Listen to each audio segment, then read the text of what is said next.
Не каждый может быть журналистом. Не каждый.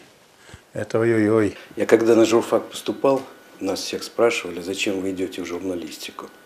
В общем-то, я знал, что надо отвечать в таких случаях, но сам ответ на этот вопрос я до сих пор не знаю. Звезды в журналистике рождаются тогда, когда люди видят глубину и профессионализм работы журналиста.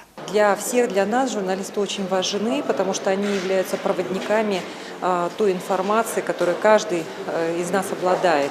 Все сообщество СМИ должно быть и ответственно, и понимать, что каждое их слово, каждый их сюжет, оно формирует мнение, информирует о чем-то, создает представление, а из этих представлений складывается общий менталитет общества. Очень важно, наверное, чтобы те люди, которые работают в этой сфере, оставались людьми внутри и очень много требовали бы от себя для того, чтобы та информация, которую мы получаем, она не была искаженной. Сложно писать, наверное, о любой теме, не разбираясь в этой теме. Именно такой аналитической, продуманной журналистики, как таковой, конечно, очень мало у нас в республике.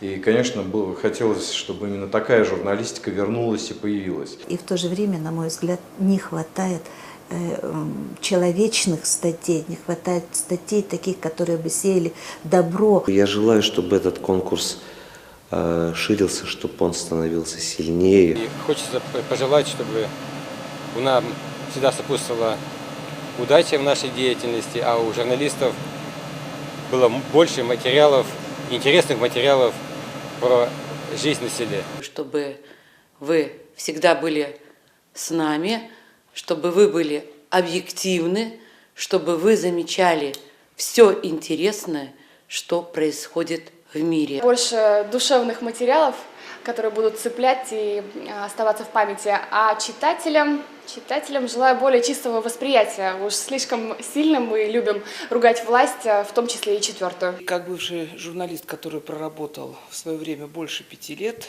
в этой профессии, я считаю, что сначала это призвание, а после 5 лет это уже однозначно диагноз. Для них это и жизнь, и слезы, и любовь.